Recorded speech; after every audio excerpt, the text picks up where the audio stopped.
Welcome to the Sleep History Channel. Tonight, you are stepping into January of 1840. The city is Paris, but not the Paris you might picture. No wide, sweeping boulevards. No ordered geometry. Just a dense tangle of narrow streets, perpetual mud, and a kind of cold that seeps through walls as easily as it seeps through wool. This was a city that asked something of you every single day. Simply staying warm was an act of will. We're going to follow a full day here, from the difficult moment of waking to the eventual stillness of night. The food stalls and the gilded theater boxes. The morning chill and the evening candlelight. All of it at the slow and quiet pace this channel was made for. Before we begin, if this kind of content speaks to you, a subscription means a great deal. A like, a comment, a small note about where in the world you are watching and what time it is there. I find myself genuinely curious about that. Now, settle in, turn the lights down, find the position that feels most like rest. Let us begin. The date is sometime in January 1840. The hour is just past 6 in the morning, and the sun has no intention of rising for some time yet. Your room is dark and cold, not the mild chill of an autumn morning. Something heavier than that, the kind of cold that has been building through the night, pressing into the single-pane window, through the gaps in the wooden frame. The air outside and the air inside are not so different from each other. Maybe a few degrees separate them. Not many more than that. When you open your eyes, your own breath is the first thing you see, a slow white cloud drifting upward toward the ceiling. Central heating does not exist yet. Not here. Not like this. Warmth is something you create, and it costs money, and it disappears the moment you stop feeding it. Getting out of bed is perhaps the hardest thing you will do today. You've been lying in the residual warmth of a bassinoir, a long-handled brass pan that was filled with hot coals before you slept, slid between the sheets, and left to slowly release its heat through the night. It works. Remarkably well, in fact, though a careless movement in the dark could scorch the linen, and that would be a far worse problem than cold. You linger. Of course you do. But there is work. There is always work. The cast iron stove in the corner needs to be woken before anything else. This is not a quick task. Yesterday's ashes must be cleared out first. A gray, powdery process that coats your hands, your cuffs, the front of your nightclothes. Every morning begins this way, with a fine dust that settles on everything before the day is properly started. Then the fuel, kindling first, then wood or coal if you have it.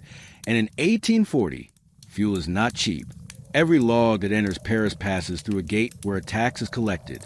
That tax doubles the price before it would ever reaches a hearth. People burn carefully. They burn only what is necessary. A roaring fire is a luxury belonging to someone else. The stove catches, slowly. The smell of burning begins to move through the room, metallic, faintly acrid at first, then something warmer. But do not expect the room to follow. The ceilings in Paris apartments of this era are high, elegant, yes, impractical for warmth entirely. Heat climbs immediately toward those distant upper corners, and where you stand down here, the cold remains. People have learned to work around this, hanging heavy curtains around their beds, creating a smaller enclosed space where the body's own warmth might actually accumulate and stay. The water in the porcelain pitcher on the washstand has a thin crust of ice across its surface. You break it with your knuckles. Washing your face in this city, in this season, means immersing yourself in water that is close to freezing. There is no alternative, unless you are wealthy enough to have a servant heat water before dawn, and most people in 1840 Paris are not. This is how the day begins. Abruptly, bracing, a small shock that wakes the body where the mind is still reluctant. Bathing in any fuller sense is not a daily habit here, and not only because of the cold. Water is difficult to come by. There is no running tap, no pressurized system. Water carriers move through the city each morning, hauling it from the Seine or from neighborhood fountains, charging by the bucket. It is heavy work, and it is one of the most common livelihoods in Paris at this time. You buy water the way you might buy bread, a daily transaction, carefully measured. Dressing takes longer than you might expect, not because the wardrobe is elaborate, but because each layer serves a purpose. A base of cotton, close to the skin, wool over that, then the heavier outer garments. Thick coats and high collars for men, layered skirts with additional wool beneath for women. The weight of a full winter outfit can reach several kilograms. You feel it on your shoulders. You carry it all day. Cleanliness in this period is understood differently than it is today. The body is wiped, not washed. Linen is changed. The face and hands receive attention. But the deeper rituals of hygiene that feel ordinary now, those belong to a later century. Here, they are not yet routine, not yet possible for most. The dust is everywhere. A fine, gray layer sits on every surface. The windowsill, the back of the chair, the fold of the curtain. This is not neglect. This is simply Paris in 1840. Thousands of stoves burning through the night, gas lamps flickering in every street below, all of it sending a constant stream of soot into the air, and the air brings it inside. The wallpaper in most homes is dark or heavily patterned, not purely by taste, by necessity. Light walls would show everything. You stand close to the stove and wait for it to give something back. A French physician of this era might have told you that too much water weakens the skin, strips it of its natural resilience. And so the morning ritual is precise and minimal. The face, the hands, the parts of you the world will see. For the rest, there are dry methods, a rough cloth, a little perfumed water, the careful management of appearances. The kitchen is on the far side of the apartment, and it is the coldest room in the building. If you have no one to light the stove for you, going in there means starting the whole battle over again. Another flue to clear, another fire to coax from damp wood. Some of the newer apartment buildings in Paris have begun experimenting with warm air systems. Furnaces in the basement, pipes carrying heat up through the floors. A modern idea, a promising one. But in practice, they break constantly or fill the rooms with smoke rather than warmth. For almost everyone, the old methods remain. The wood stove, the fireplace. The fireplace, for all its elegance, is a poor device. 90% of its heat rises straight up the chimney. It warms the front of you while your back stays cold. This is why the chairs arranged around a Paris hearth in 1840 face sideways to it, not toward it, angled to catch what little warmth escapes into the room, through the window or through the walls. The city is beginning to sound like itself. Iron wheels on stone. The particular echo of a horse-drawn cart crossing paving blocks at this hour. Hollow, rhythmic, unhurried. There is no asphalt yet. The streets are cobblestone or packed earth, or mud when the weather has been wet. The sounds carry differently here than they would on a softer surface. Harder, closer. To wake up in Paris in January of 1840 is not simply to begin a day. It is to win a small, quiet argument with the cold. When the stove finally reaches a temperature that feels survivable, when the room loosens slightly around you, that is the moment the city becomes real again, gray and misty and complicated, waiting just beyond the door. You button your coat to the top before you leave, all the way up. A cubic meter of firewood in 1840 Paris cost roughly what an ordinary laborer earned in a full week. In the poorer neighborhoods, families shared beds not only for space but for warmth. Bodies pressed together through the night because there was no other source of it. Wealthier households could afford the wood, but complained about the soot, the way it settled into silk upholstery, darkened the plasterwork, ruined things that had cost a great deal of money. As with almost everything in the city, warmth was a measure of where you stood. Now you are outside, or nearly. Before we reach the street, there is one more thing that belongs to the morning, something you cannot do without, and something that requires you to wait. There is no tap to turn, no pipe running to your floor. In 1840 Paris, running water exists only in the grandest private residences and in the monumental fountains of the public squares. For everyone else, water is something that arrives. You hear him before you see him. A shout from the stairwell, a particular rhythm of footsteps, heavy, uneven, weighted down. The water carriers come. This is one of the most recognizable sounds in Paris at this hour. These men carry enormous wooden buckets suspended from a yoke across the shoulders. 15, sometimes 20 liters per bucket. Their job is not simply to bring water to the building. It is to bring it to your floor. And in a city of tall, narrow apartment buildings with no elevator and staircases barely wide enough for one person, that distinction matters enormously. The price of water rises with altitude. A tenant on the ground floor pays one rate. Someone on the fifth floor pays considerably more. Every step upward is a step that costs the carrier more effort, and that effort is priced accordingly.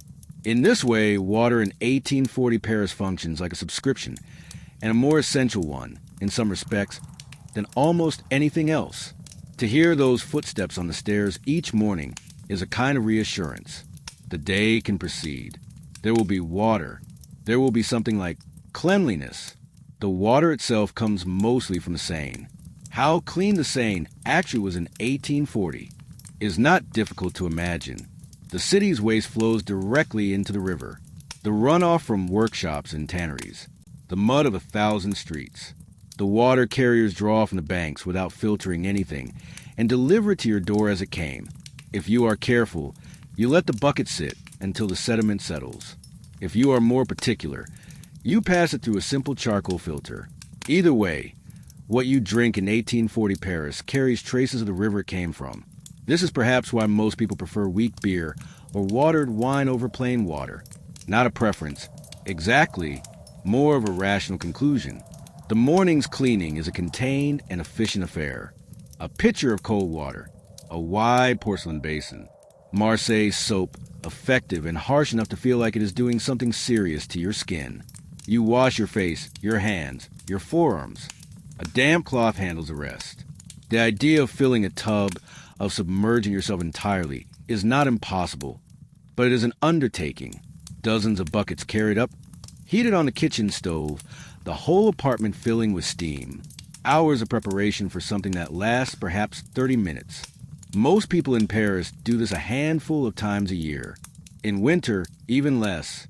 The cold makes the aftermath, standing wet in an unheated room, feel genuinely dangerous. Pneumonia is not an abstract risk here. It is a neighbor's story of family's loss. The gap left by infrequent bathing is filled with scent. Heavy florals, rich musks, essences pressed from lavender and rose. To smell clean in 1840 does not mean the smell of soap. It means the smell of a garden. Layered, deliberate, expensive if you can manage it. The perfume industry in Paris is not a luxury trade at this moment. It is a practical one. The water carriers themselves belong to a different world entirely. Soaked through before midday, moving through the city on routes that are owned and defended, roughly 2,000 of them supplying Paris each day, organized into something like a guild, each man responsible for his streets, his buildings. Stepping into another carrier's territory invites a confrontation. The city depends on them completely and treats them accordingly, which is to say, not particularly well. The mirror above the washstand gives back a slightly warmer version of you than actually exists. Mirrors in 1840 have a faint amber cast of them, silver back glass that has not yet achieved the clarity of later manufacturing. In a cold room, before full daylight, this is not an unwelcome distortion. For men who shave, the morning adds another layer of difficulty. The steel razor must be stropped on leather before each use. Cold water raises the risk of cuts, so a small cup is heated on the stove first, one of the few concessions of comfort that the morning reliably offers. Women do not wash their hair with water. There's a widespread belief in this period that wetting the hair causes it to fall out, or at least to weaken. Instead, long sessions with brush, sometimes an hour or more, working through the lengths to distribute oil, remove dust, restore order. It is slower than washing. It is also warmer. Some landlords in 1840 Paris write it directly into the lease. 2 buckets of water per day, per tenant. No more. Excess use is not just considered wasteful. It is considered a suspicious habit, an imposition, something a reasonable person simply would not do. The empty buckets in the kitchen corner are noted before you leave. Fire in this city is a constant and close possibility. The fire brigade exists, but only just. Your water is your first line of response, and you keep it ready. The carrier's footsteps have long since faded down the stairwell. The street below is filling with sound. And you, clean as thoroughly as the morning allows, dressed in everything you own, are ready to go down and meet it. What reaches you first? Stepping through the building's front door is not cold alone. It is a specific combination, cold and soot, and the yeasty, slightly stale warmth that drifts from every bakery in the neighborhood. Bread is already happening. Somewhere nearby, your stomach notices before you do. Breakfast in 1840 Paris is not the ceremony it will eventually become. No pastries arranged on a plate. No pressed juice. For most people,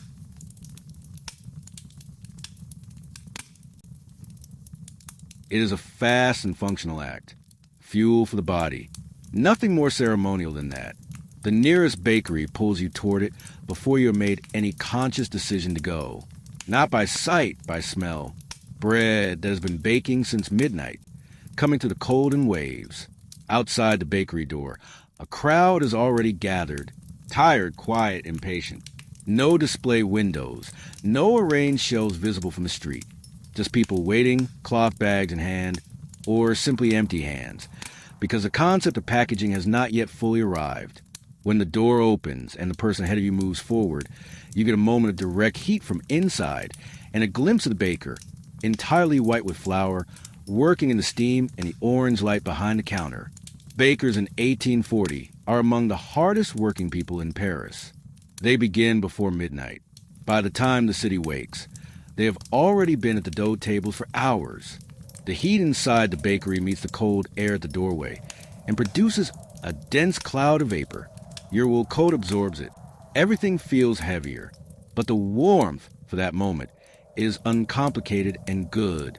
The bread itself is nothing like what will eventually carry the name of the city around the world. The long, pale baguette is not yet standard in 1840. What sits on the counter in front of you is a large, round loaf, 2 kilograms sometimes, maybe more. The crust is close to stone. This is intentional. A hard crust holds the moisture inside, keeps the crumb edible for days. In a household where every purchase is carefully considered, bread that lasts is bread worth buying. The color of your loaf tells anyone watching exactly where you stand. White flour produces a pale, finer crumb, available to those who can afford it. Most people buy pain bis, a dense gray bread heavy with rye and bran, the kind that sits in the stomach like ballast. A single thick slice, and you will not be hungry for hours. This is the point. Bread prices in Paris are controlled by the government, not loosely monitored, actively set and enforced. A baker who charges a centime above the regulated price risks more than a fine. The neighborhood knows. The neighborhood remembers. Paris has a long memory for bread prices and what happens when they rise. The revolution is not ancient history here. It is living memory passed down at kitchen tables. Bakers understand this. They weigh each loaf on a scale, and if a loaf comes up short, they add a small piece from another to balance it. The transaction must be exact. There is no room for interpretation.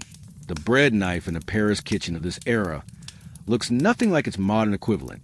Heavy, thick-bladed, closer to a small cleaver than anything delicate.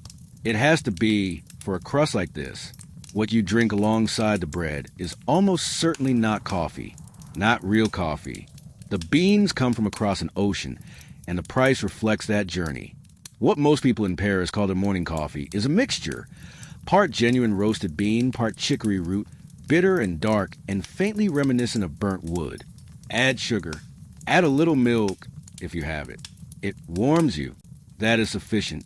For working men who need to be at a workshop or construction site within the hour, the morning can be even more stripped back. Bread. A small glass of cheap wine. In 1840, alcohol at this hour is not purely about taste or habit. Wine is safer than water, and on a morning this cold, a small glass opens the blood vessels and takes some of the edge off the air. These glasses are consumed quickly, standing at the zinc counters of small corner shops just outside the bakery, brass rails worn smooth at elbow height. 2 men exchanging a few words. Nobody sitting down. Everyone moving. There is somewhere to be. Most Paris bakeries in this period operate from basement kitchens. The combination of underground flour stores, open flames, and a near-total absence of functional sewage means rats are a constant presence. Some bakers keep dozens of cats for exactly this reason. The gap between what you can smell that extraordinary warmth, that crust, and what is happening 2 floors below street level is considerable. You don't think about it. Neither does anyone else. The last crumbs brush from your coat. The chicory still faintly bitter at the back of your throat. You step fully into the street. The mud receives your boot immediately. Ahead of you, 1840 Paris. Wide, breathing, tree-lined, is not the city. That Paris is still more than a decade away. Baron Haussmann has not yet arrived with his plans and his demolitions. What's around you now is medieval in its bones. Narrow passages, buildings leaning toward each other overhead, streets where sunlight reaches the ground only briefly, and only in summer. The streets of 1840 Paris are shaped like the letter V. Both sides slope inward toward the center, where an open drainage channel runs the full length of the road.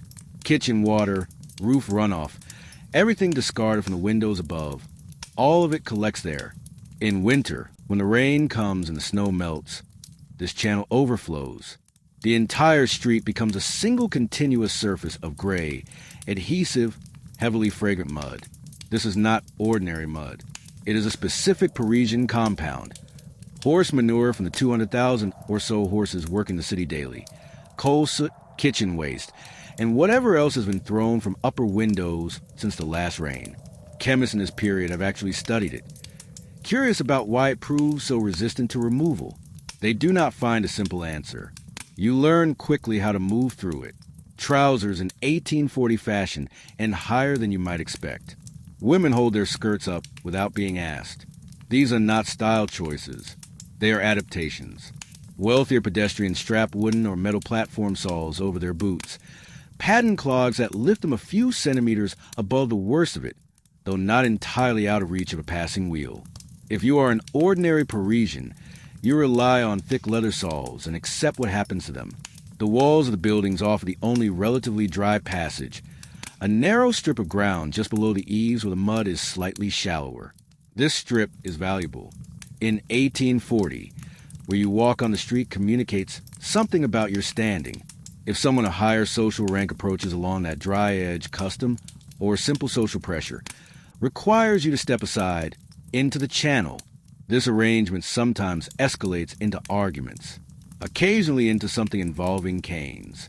And then there are the horses. A cart moving at any speed through a street like this throws mud in a wide arc from its wheels. There is no avoiding it if you are close. You simply absorb the loss and continue.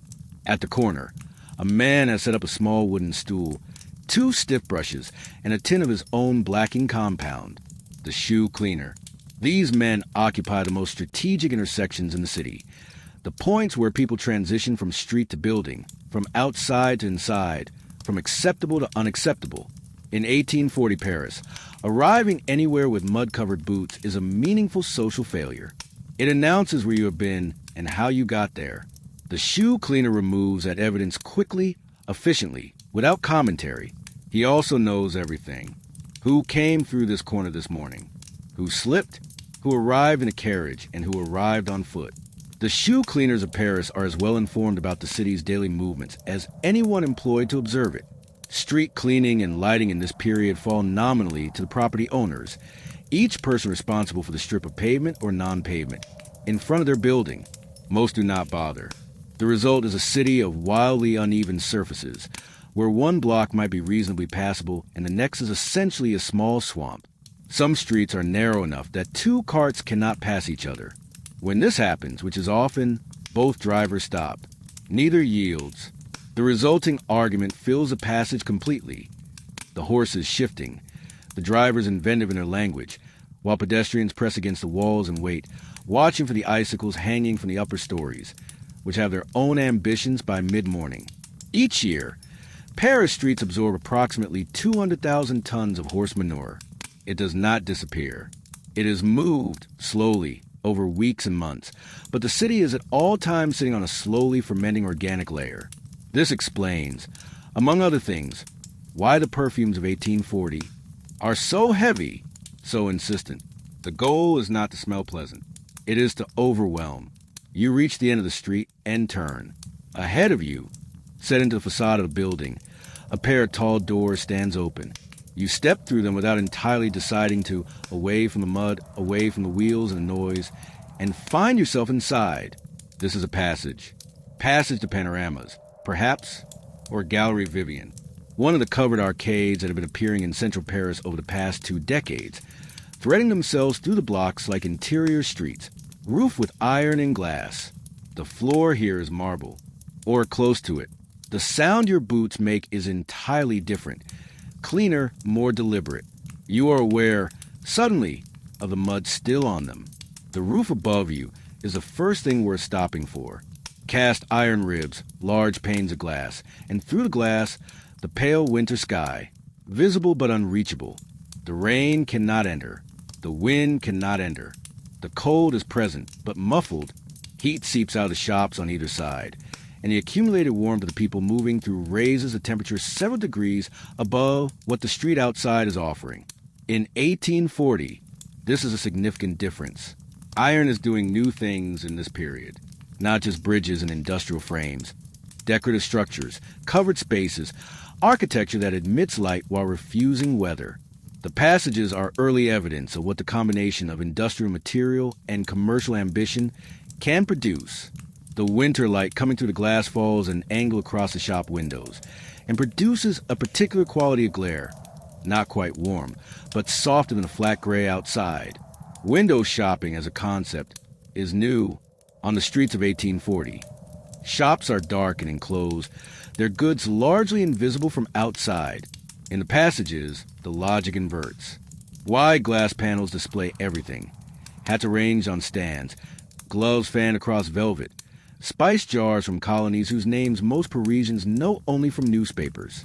The display window is a recent invention, and people are still learning what to do with it. Standing in front of one and simply looking, for as long as you like, at things you may or may not buy, is a genuinely new form of urban behavior. Gloves are everywhere. This is not coincidental. In 1840 Paris, appearing in public without gloves is the social equivalent of appearing without clothing. The glove shops in the passages do considerable business, and they know it. The silk in the windows, the strange object from distant places, they give you the sensation that the world has grown and that some portion of it has been redirected here to this corridor for your inspection. Along one side of the passage, behind a plain door, is a cabinet to lecture, a reading room. Books in 1840 remain expensive enough that owning them is not a universal habit. These rooms offer an alternative. A few coins, a chair, and access to the newest papers and novels as they arrive. Inside, the atmosphere is one of concentrated quiet. The smell of tobacco and paper. The faint sound of pages. People sit for hours, not necessarily reading with urgency. Sometimes simply sitting somewhere warm, out of the cold, with something in their hands that justifies the chair. The intellectual life of Paris in this period does not confine itself to private salons. It spreads into these commercial corridors, into the rented hour, into the borrowed page. And because a reading room charges by the sitting rather than the title, it allows people of various incomes to access the same material. This is not lost on the people who use them. In the evenings, the passages transform. The streets outside are still lit by weak oil lamps, flickering, unreliable, casting more shadow than light. But inside the passages, gas lamps have arrived, rows of them, burning with a steady yellow glow and a faint, persistent hiss. When the afternoon darkens, these lamps come on, and the passage becomes something between a street and a stage. Gas light has a smell, faintly sulphurous, sharp at the back of the throat. Parisians in 1840 have decided to call it the smell of modernity, and to find agreeable. To walk beneath these lamps in the early evening is to feel, briefly, that you are inside something new, something the previous century could not have made. Moving through this light, unhurried, is a specific type of person you will notice. He is well dressed. He carries nothing. He has no apparent destination, no visible errand. He moves at the pace of someone who is exactly where he wants to be, which is everywhere and nowhere in particular. He looks at everything. The window displays, the other people, the quality of the shadows, without his expression changing. He is the flaneur, and the passage is his natural habitat. The marble floor is his carpet. The shop facades are his walls. Some accounts suggest that certain flaneurs walk to the passages with tortoises on leashes to enforce their own pace. This is probably not entirely true, but as a description of the attitude of someone who has decided that hurrying is beneath them, it is accurate enough. In 1840 Paris, speed belongs to the working class. A gentleman moves slowly by definition. There are small cafes tucked into the passages. Their tables just large enough for 2 cups and a folded newspaper. The hot chocolate here is not the sweet, thin drink of a later century. It is thick, dark, slightly bitter, served in a wide cup with a few small biscuits on the saucer. To sit with one of these, listening to rain hit the glass ceiling overhead, while the street outside continues its chaos without you, this is what the passage is designed to produce. Not commerce, exactly. Refuge. There were approximately 150 passages in Paris in 1840. Most of them did not survive the following decades. When Haussmann arrived with his plans and his machinery, the new boulevards cut straight to the old fabric of the city, and the passages that stood in the way came down with everything else. 20 or so remain today. To walk through one of them now is to walk through something that was nearly entirely lost. They were the most elegant solution Paris found to its own mud. When you reach the far end of one and push back through the door into the street, the cold returns immediately and completely. But for the hour inside, you were given a version of the city that believed in glass and iron and dry floors and the possibility of beauty. The collar of your coat goes back up. Ahead of you, the gray buildings where the administrative work of Paris takes place.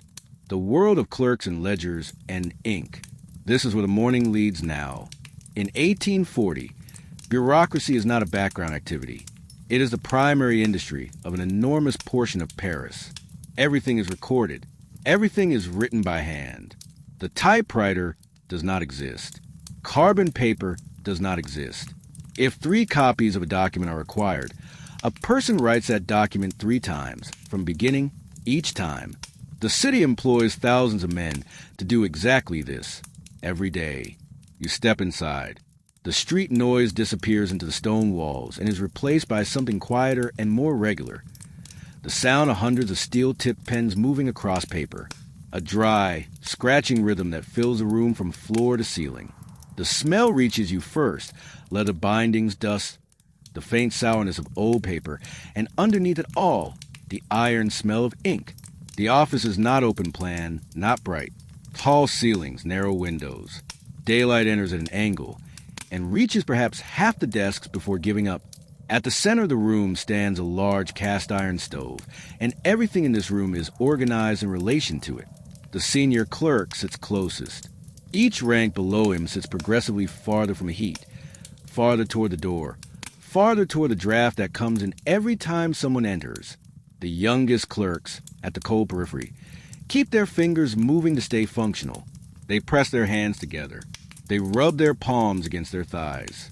They write faster when they can, because motion generates a small amount of warmth. The quill pen has been largely replaced by this point, though not entirely forgotten. Steel-tipped pens are more durable, more consistent. But they lack the softness of a well-cut quill, and the experienced clerks still argue about this. What neither type of pen forgives is a careless elbow. The ink pot sits on every desk like a small threat. A single unguarded movement, a sleeve catching the edge, a chair pushed back too quickly, and weeks of accumulated work becomes a spreading black pool.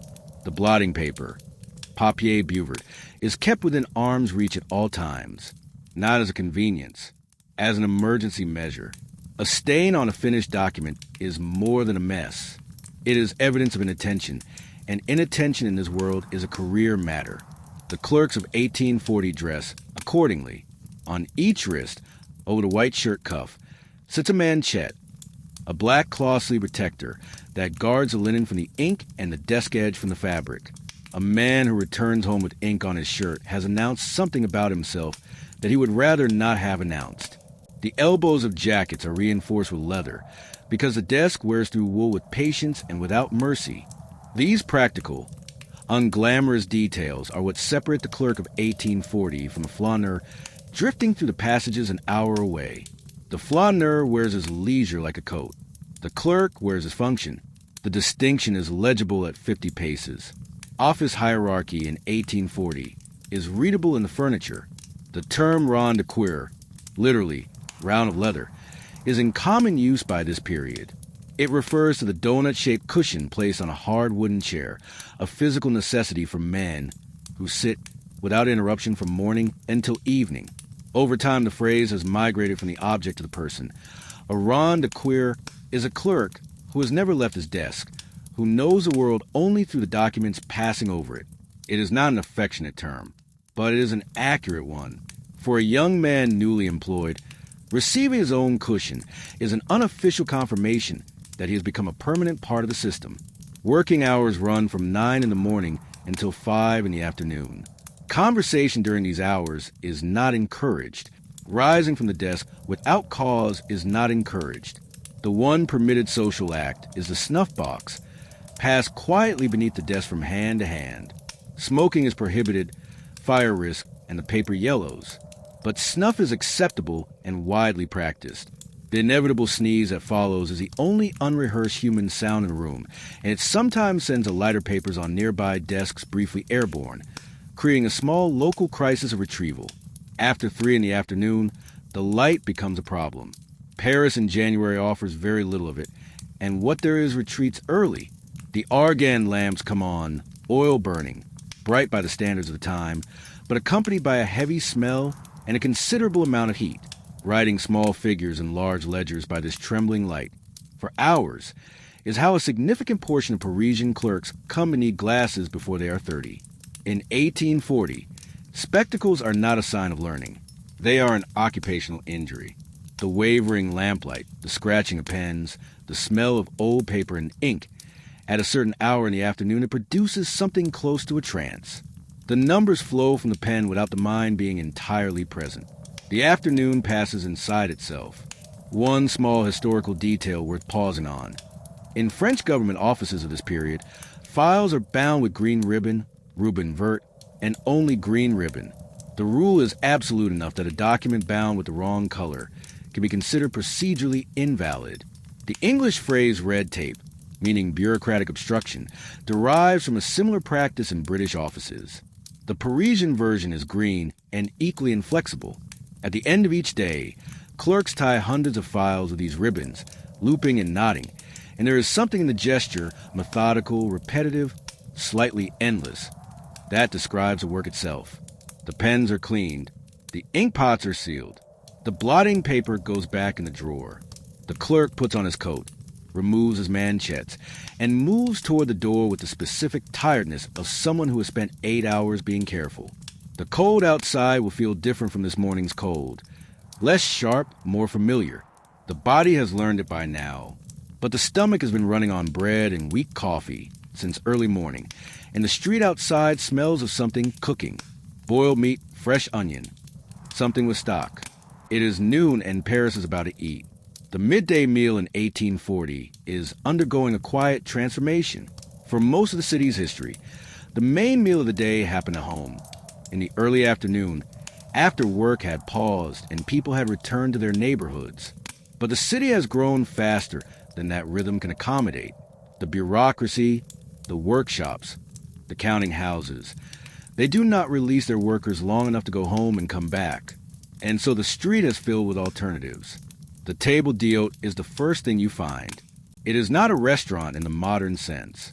It is closer to eating at someone's house, a long communal table, a fixed menu, a price that covers everything, paid in advance or settled at the end. You sit where there is space. Next to you might be a lawyer. Across from you, a printer's apprentice. To your right, a retired soldier with opinions about the current government. The tablecloth carries yesterday's stains, and no one mentions it. The meal arrives in large shared bowls, pass to the center of the table, and everyone reaches quickly. Hesitation is costly. The meat goes to whoever moves first. The prix fixe, the fixed price menu, is becoming standard. A chalkboard outside states a single number, 2 francs, perhaps. For that, you receive soup, a main course, something small at the end, and a glass of wine. The arithmetic, surprisingly, often favors eating out over cooking at home. Fuel cost so much in 1840 that heating a pot for one person represents a serious expense.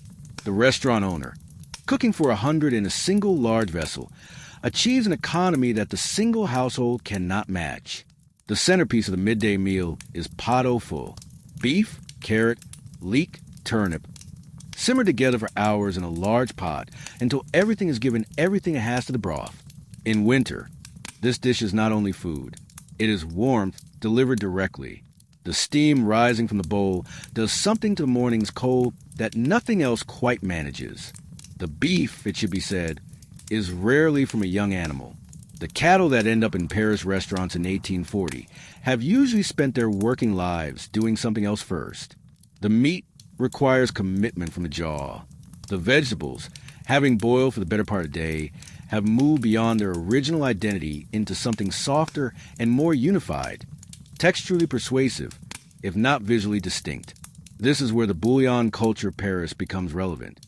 Some establishments in this period serve nothing else. A cup of concentrated meat broth, taken standing at a counter or perched on a stool, consumed in minutes. It warms. It fills. It asks nothing of you except a coin and a moment of stillness. Speed, in 1840, is becoming a new form of respectability. Nobody wants to eat like an aristocrat anymore, lingering for 3 hours over small courses. There are deadlines. There are afternoon shifts. There's always somewhere else to be. The wine served at these tables is vin de table, sharp, high in acid, not particularly pleasant on its own terms. But nobody in 1840 Paris orders water with a meal, not out of snobbery entirely. Water from the Seine carries risks that everyone understands, even if the precise mechanism is not yet scientifically established. The wine is safer. It also cuts the fat of the pot au feu, and after a cold morning, the slight warmth it generates is welcome. Dessert, when it appears, is a piece of cheese or a seasonal apple. Sugar remains expensive enough that cream pastries belong to Sundays and special occasions. The everyday meal ends without ceremony. The waiters of 1840 Paris deserve their own moment. Long white aprons, almost always stained. A cloth permanently over the left forearm, used for everything. Wiping the table, mopping a spill, occasionally the face. They carry 5 plates at once and move between the tables with the specific grace of people who have learned to navigate a crowded room without looking at it. They remember orders without writing them down, which in this period is considered less a skill than a baseline expectation. The motivation behind all of this is the pourboire, the tip, which functions as the actual wage. A waiter's formal salary is nearly symbolic. What matters is what the table leaves behind. The conversation at these tables is, by design, loud. Newspapers circulate hand to hand. The political news of the morning, something Louis Philippe has done or failed to do, a report of unrest somewhere, a new case before the courts, gets debated between mouthfuls of the full investment of people who feel entitled to opinions. In 1840 Paris, eating a meal in silence is considered an English habit and therefore faintly suspicious. Talk is part of the meal.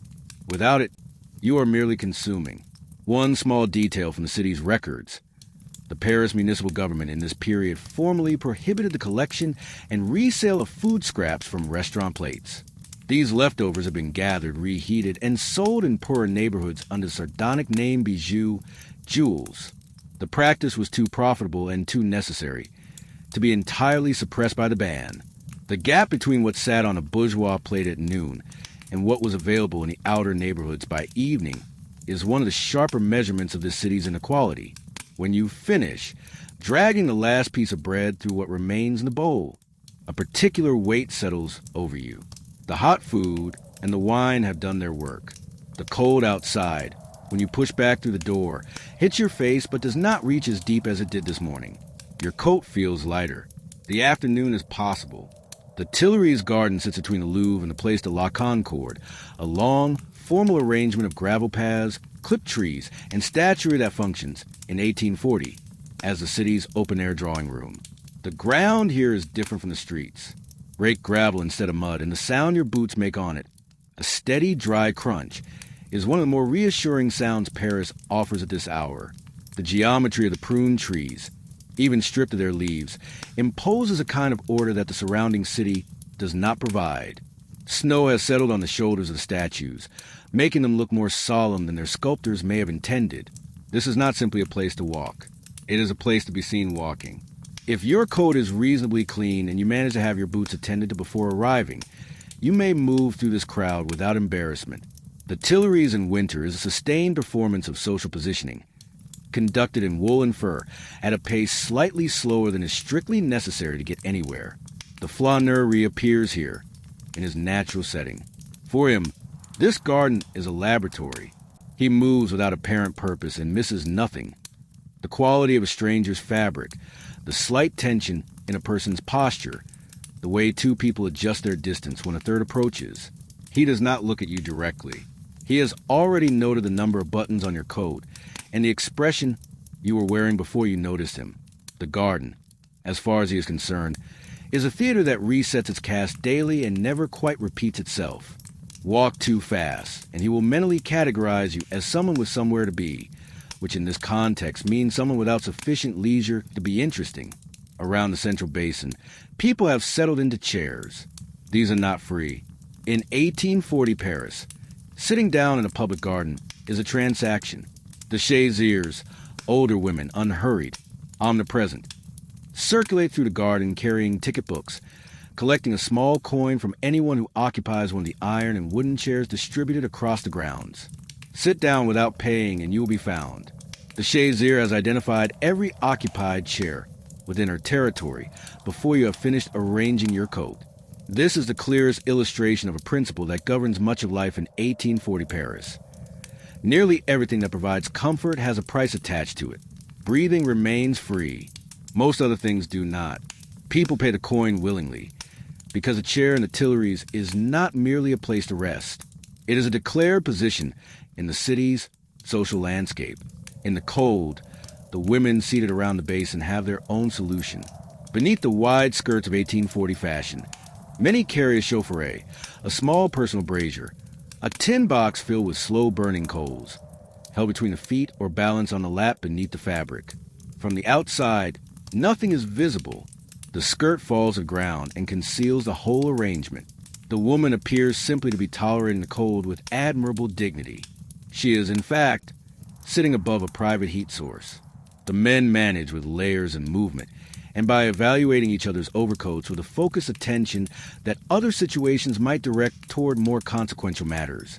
The Tuileries Palace stands at the far end of the garden, filling the western view.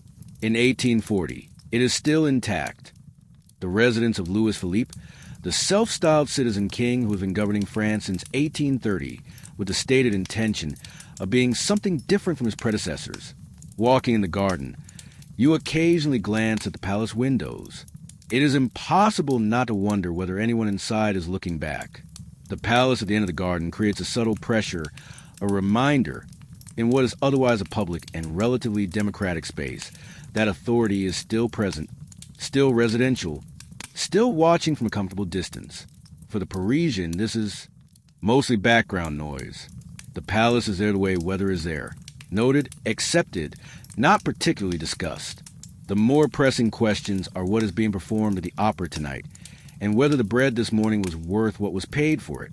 Entry to the Tuileries in this period is not unconditional.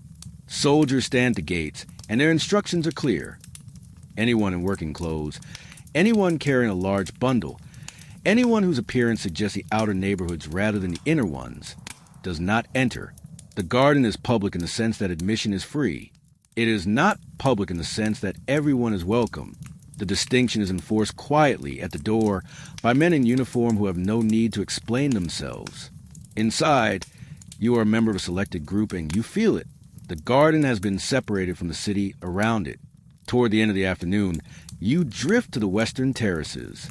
From here, the Seine moves below you, slow and gray, carrying its boats in both directions without urgency. The light is failing.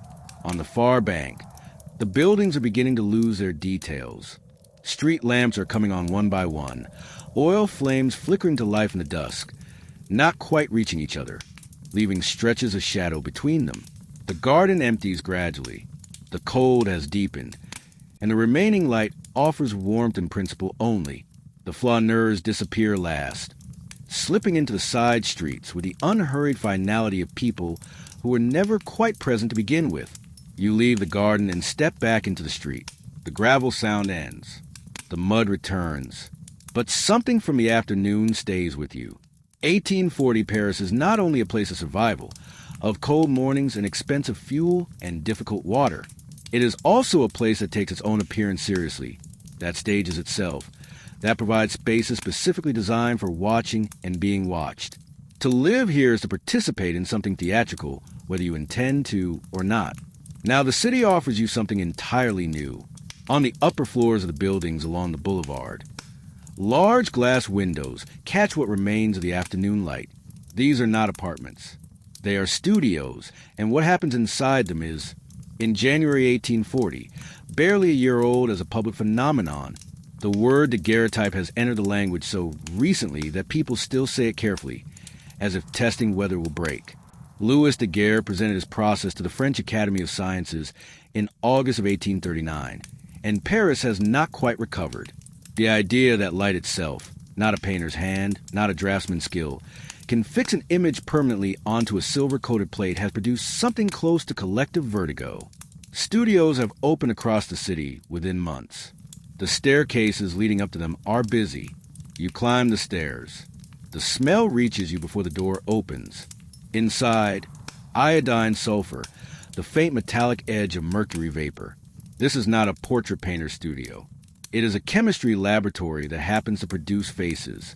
The operator, the daguerreotypist, stands near the window in a stained apron, half scientist and half craftsman, organizing plates and chemicals with the focused calm of someone who has learned to work around dangerous things without becoming casual about them. He gestures toward a chair. You sit. Exposure times in the very first daguerreotype cameras ran to 20 minutes or more. By 1840, new lens designs, particularly those developed by Joseph Petzval, have reduced this to somewhere between 1 and 3 minutes in reasonable light. In the pale gray of a Paris winter afternoon, reasonable light is not guaranteed, and the operator makes adjustments, tilting reflectors, repositioning you relative to the window, calculating. Behind your head, he attaches a device called an appui-tête, a metal brace, hinged and adjustable, that cups the back of your skull and holds in position. Its function is to prevent movement.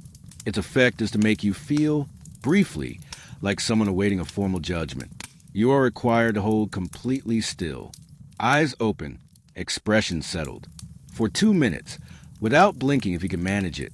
This is why the people in photographs from 1840 look the way they do, not stern by temperament or cold by nature, simply unable to smile for 2 minutes without the image dissolving into blur. The face you hold for camera is the face you can hold, which turns out to be something between composure and mild apprehension. Before the daguerreotype, a portrait was a possession of the wealthy. Painters cost money. Miniaturists cost money. The image of a face belonged to people who could commission it. This changes now. The daguerreotype is the middle class's first claim on permanence. A clerk, a shopkeeper, a small tradesman. For a few francs, any of them can now possess an exact likeness of their own face. Not a painted approximation, not a sketch, a direct record made by light of a specific moment that actually occurred. This is new in human history, and people sense it even if they cannot fully articulate why it unsettles them. There is one significant limitation. The silver plate is unique. There is no copy, no negative, no way to reproduce it. If you drop it, if you scratch it, if it tarnishes badly enough, the image is gone irretrievably. This is why daguerreotype portraits are kept in velvet-lined wooden cases, treated with the seriousness of documents, which, in a way, they are.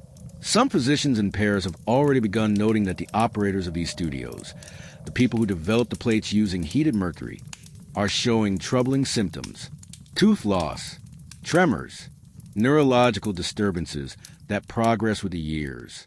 The fumes from the developing process are not benign, and the studios are small, and the ventilation is whatever the window allows. The man who made your portrait with such careful precision is breathing something that will cost him later. The demand for the service continues regardless. Paul de la Roche, a prominent painter, reportedly set upon seeing Daguerre's invention from the day. Painting is dead. The reaction was common enough. A recognition that something had shifted permanently, combined with uncertainty about what exactly had been lost. The operator returns from the back room. He places the plate in your hands. It is small, heavier than you expected, slightly warm from the process. You look at it and see yourself with a clarity that the mirror does not quite provide, because the mirror moves when you move, and this does not. This is a fixed moment. A 2-minute interval from earlier this afternoon, made permanent in silver. The expression looking back at you is more serious than you feel. You are not sad, not frightened, just holding still. But stillness, sustained for 2 minutes, produces a face that posterity will interpret as gravity or composure, or the particular solemnity of an age that did not yet know how to be casual in front of camera. When daguerreotypists turned their cameras on the streets of Paris rather than on faces, a different strangeness emerged. The long exposure times meant that anything moving, horses, pedestrians, carts, left no trace on the plate. Only the stationary registered. The result is a Paris that appears entirely empty. Buildings precise and detailed. Streets cleared of all human presence. As if the city had been evacuated sometime before the shutter opened. People could only enter these images by submitting to the metal brace, by agreeing to become temporarily immobile. The living city, in all its mud and movement and noise, was too fast to be recorded. Only the fixed thing survived. You carry the plate down the stairs carefully, one hand on the railing. Outside, the street has not changed. The mud is still there. The cold has deepened now that the sun is gone. But you are carrying something that did not exist this morning, a small silver record of your own face, made today, in January of 1840, in a city that is changing so fast that some of what you saw this morning will not exist by next decade. You put it inside your coat against your chest where it will not be jostled. Your legs have been working since before dawn. The omnibus stop is 2 streets over, and when you reach it, the situation is immediately legible. A crowd of people, all with the same intention, and an arriving vehicle that will accommodate a fraction of them without apology. The omnibus, the name means for all, in Latin, which is aspirational, is a large, heavy, horse-drawn coach running on a fixed route through the city. By 1840, it has become one of the primary ways Paris moves itself from one district to another, particularly at the end of the working day, when legs have already given what they have to give. 3 horses pull it. The sound of the wheels on the paving stones carries half a block ahead of the vehicle itself. There are 2 levels. The lower compartment is enclosed, somewhat warmer, and correspondingly more contested. The upper level, the Imperiale, is open to the air, surrounded only by an iron railing, exposed to the January evening in its full condition.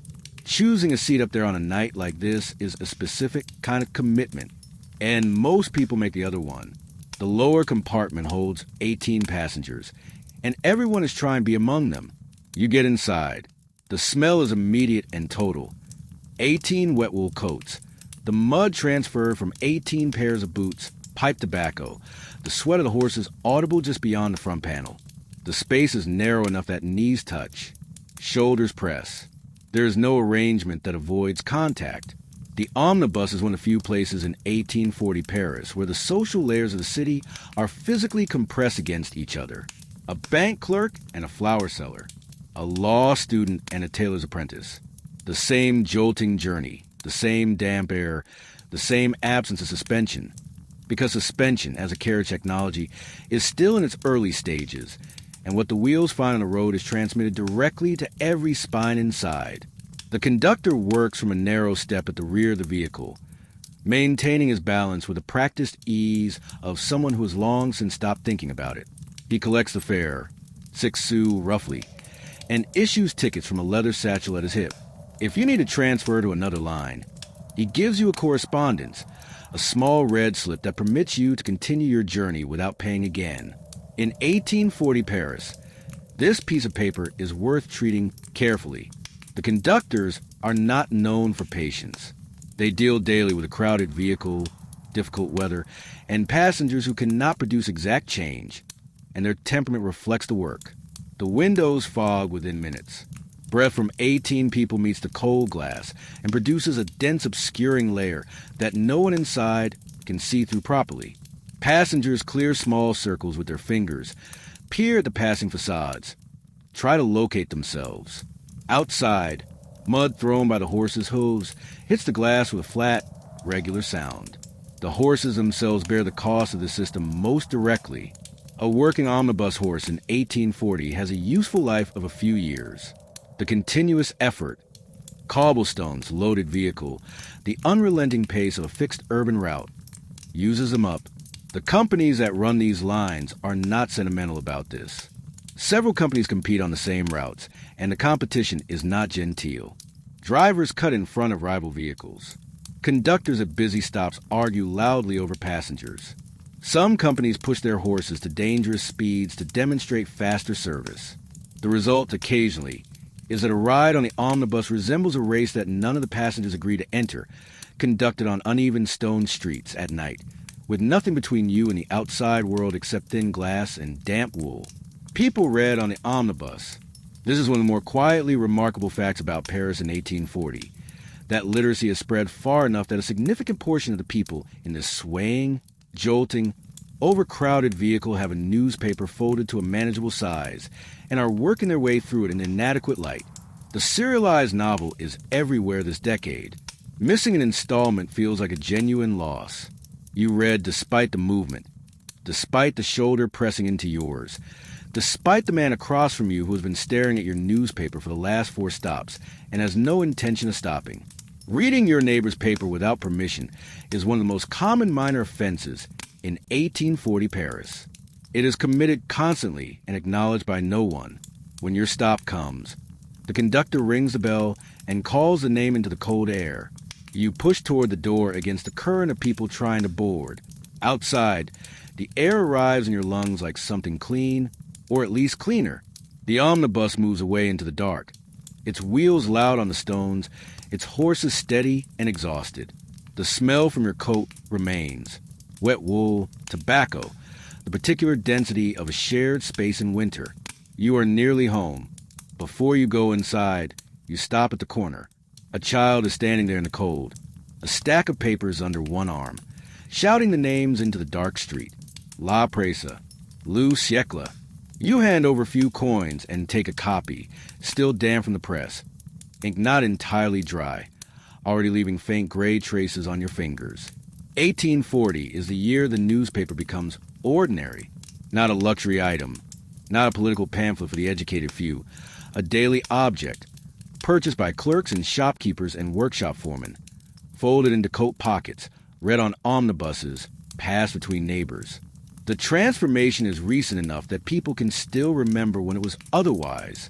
The man responsible for most of this is Émile de Girardin, who founded La Presse in 1836 with a straightforward calculation. Cut the subscription price in half and fill the lost revenue with paid advertisements. The idea was simple and the effect was enormous. Within a few years, the Paris press has reorganized itself around this model, and the paper in your hands carries, alongside its political commentary and court reports, columns of notices for winter boots, hair tonics, and miraculous digestive preparations. This is the beginning of something. The commercial newspaper, the advertisement as an assumed part of daily reading, the merging of information and commerce into a single object. The paper itself is rough to the touch, fibrous, slightly uneven, thinner than it looks. The ink transfers to whatever it touches. Your fingers, your coat lining, the inside of your pocket. You carry these gray marks home without thinking about them. What draws most readers past the front page and toward the bottom of the inner sheets is the feuilleton, the serialized novel, published 1 installment per day, positioned at the foot of the page like a separate world running beneath the news. Alexandre Dumas, Eugene Sue. These names in 1840 function the way successful television series function now. People arrange their mornings around them, discuss the previous installment with strangers, feel genuine distress when a character appears to be in danger. In the poorer neighborhoods, where not everyone can read, a common arrangement involves a literate person at a tavern table, a glass of wine provided by the group, and the evening's installment read aloud to whoever is gathered. The story belongs to everyone. Eugene Sue's Les Mystères de Paris produces, during its run, a phenomenon that surprises even the publishers. Readers write letters to the author, in volume, begging him not to kill certain characters. The line between the story and reality runs thinner in 1840 than anyone expected. To be a celebrated writer in this decade is to be recognized on the street, followed, addressed by strangers with familiarity usually reserved for old friends. The writers understand this, and some of them exploit it. The newspaper contracts pay by the installment, and the installments pay by the word. And so the novels grow longer than their plots require. Side characters multiply. Subplots accumulate. More words, more francs. The arithmetic is clear. The paper also carries political content that walks carefully around the censorship mechanisms still operating in 1840. Writers and cartoonists have become skilled at placing meaning in the margins, in the image, in the phrase that says one thing while implying another. The tension between royalists and republicans that has run through French political life since the Revolution is not resolved. It has settled into a kind of sustained argument conducted partly in the press, partly in the street, partly in the theater, and occasionally in more direct forms. Which newspaper you carry in 1840 Paris is a legible statement about where you stand. What you're reading is the clearest sign of which political camp you belong to. If you're a conservative bourgeois, you go straight for the Journal. If you're more progressive and populist, the National never leaves your hand. Walk into a cafe in 1840 and just glance at the newspaper on the table. You can figure out in seconds whether the person next to you is a friend or an enemy. A newspaper is like a secret ID card you carry in your pocket. Here's a historical fact worth mentioning. By 1840, the total daily newspaper circulation in Paris had started to top 1 million. For the population at the time, that's a staggering number. The rapidly rising literacy rate had turned Paris into the loudest and most informed city in Europe. People weren't just finding out what was happening on their own street anymore. They could learn about a palace coup in Istanbul or a stock market crash in London on the very same day. The world was shrinking, powered by ink. As you head toward the end of the street, you hold the pages of your newspaper tight. The winter wind tries to tear them away, but you smile, already dreaming of those few pages of the world you'll read by the stove at home tonight. The news might be grim. Politics is as messy as ever. But that little continued tomorrow at the end of the serial novel gives you a pretty great reason to wake up the next day. Now it's time to tuck that ink-smelling paper under your arm and drift toward the evening's real social arena, under the lights of the grocery store. The Paris night is just getting started. The freezing darkness of the street is fully closed now, and the sky has turned to sooty gray. But along Paris's famous boulevards and side streets, the doors to another world are slowly opening. The warm glow of gas lamps seeps through shop windows, faintly lighting up the snowy pavements. That sharp smell of sulfur hitting your nose? That's the new perfume of a modernizing city. In 1840, dinner isn't just about eating. These hours are a kind of ritual, a chance for the Parisian to escape the cold, silent room of home and find warmth, noise, and people. The place pulling you in is a brasserie. These spots are the liveliest version of the beer halls that came from the Alsace region and got absorbed into Parisian culture. The moment you step inside, a wave of warm air hits your face and melts the thin layer of snow on your coat within seconds. A Parisian brasserie in 1840 is nothing like the sterile restaurants of today. The ceilings are usually high, and the walls are covered in huge mirrors, one of the favorite tricks of 1840s architecture. They make the place look twice as big and twice as packed, giving you the feeling that you're inside an endless feast. Sawdust is scattered across the floor to soak up the mud from people's shoes and the spilled beer foam. The big cast iron stove in the middle of the room radiates heat and comfort like a little sun. The tables are long and wooden, and you don't really get to choose who sits next to you. In 1840, brasseries are one of the few places where the classes actually mix. On one side, you might see an intellectual reading the latest paper. On the other, a worn-out craftsman who's had a rough day. The white tablecloths are usually a bit damp, but nobody cares. The main drink here isn't wine, it's beer. 1840 is a time when beer culture is really taking off in Paris. A slightly strong, thick foam drink called Mars is served in big glass mugs. Sipping your beer, while getting lost in the endless buzz of the room around you gives you a strange kind of peace. The food menu stays true to the brasserie's roots. That massive plate of sauerkraut and sausage that arrives is the greatest comfort of winter. In 1840, sausages aren't factory-made like today. Every brasserie has its own secret recipe and meat blend. The sharp smell of the sauerkraut mixing with the heavy, smoky air of the place only makes you hungrier. The boiled potatoes served alongside the sausage are the humblest but most filling part of the plate. Portions are sized for an era when people burned a lot more physical energy. The most important figure in any of these places is the dame de comptoir, the woman behind the cash register, usually sharp-dressed and no-nonsense. Rasserin is a true ruler. She sets the pace of the waiters, calms the noisy patrons, and records the customers' bills in her ledger with great care. In that era, this was one of the most visible and respectable roles for a woman in business. The waiters weaving between tables are the epitome of professionalism. By 1840, the garçon de café culture was fully established. In their black vests and white aprons, these men could carry 10 glasses at once without toppling them. A waiter engaging you in a brief, sarcastic dialogue was a sort of acceptance that you were a true Parisian. Socializing was a primary reason for a brasserie's existence.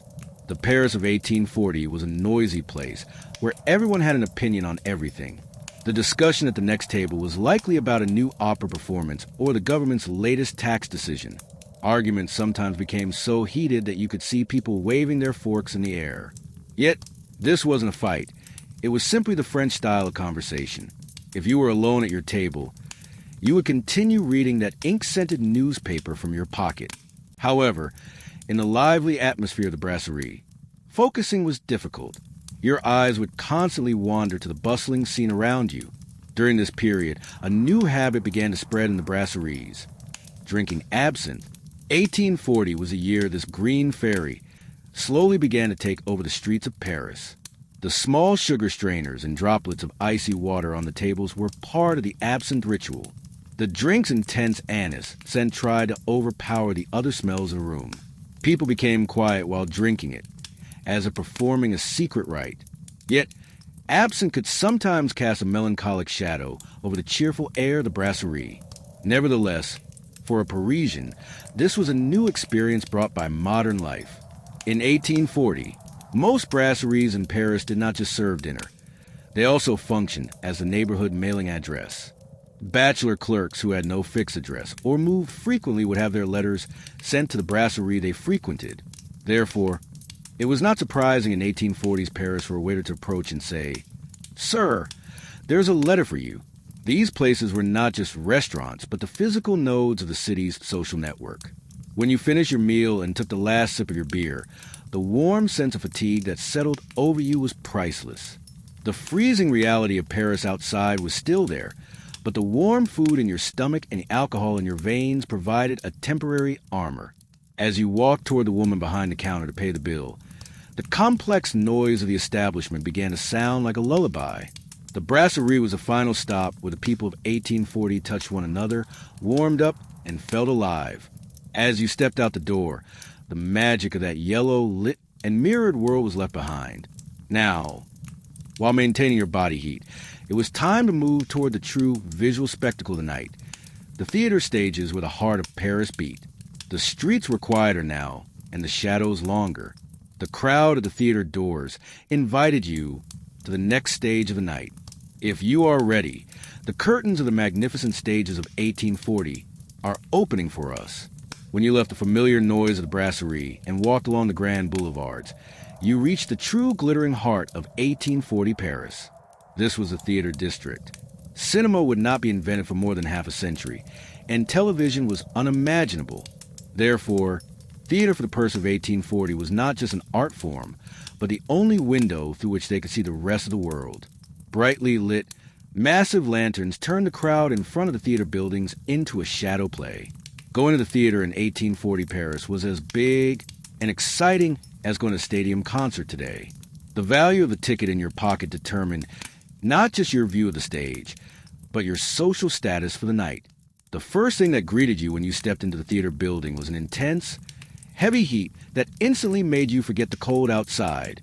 The halls were like ovens, fueled by the body heat of thousands of people and the hundreds of gas lamps burning on stage. The famous velvet curtains of 1840s Paris theaters were blended with the dust of years and the scent of sooty lamps. This smell was a symbol of excitement for the theater lovers of that era. At the cloakroom, as you handed over your coat, you left the freezing Parisian night behind. You were now in a world of music, whispers, and shimmering jewels under massive crystal chandeliers. Walking through the narrow corridors in front of the boxes, the rustling of silk dresses and the heavy scent of cologne from men mingled together. The moment you entered the hall, the immense depth of the stage drew you in, while the flickering light of the gas lamps created a synthetic but mesmerizing drama on the actors' faces. The murmur among the audience suddenly ceased. With the first violin note rising from the orchestra pit, all the troubles of 1840 Paris, the tax debates, and the mud on the streets vanished. Under the stage lights, the tragedies that grew grander and the comedies adorned with laughter whispered that you were at the center of the world. For a few hours, reality had given way to this magnificent illusion. When the performance ended and a heavy, dusty red curtain closed for the last time, the applause echoed off the weary walls of the hall.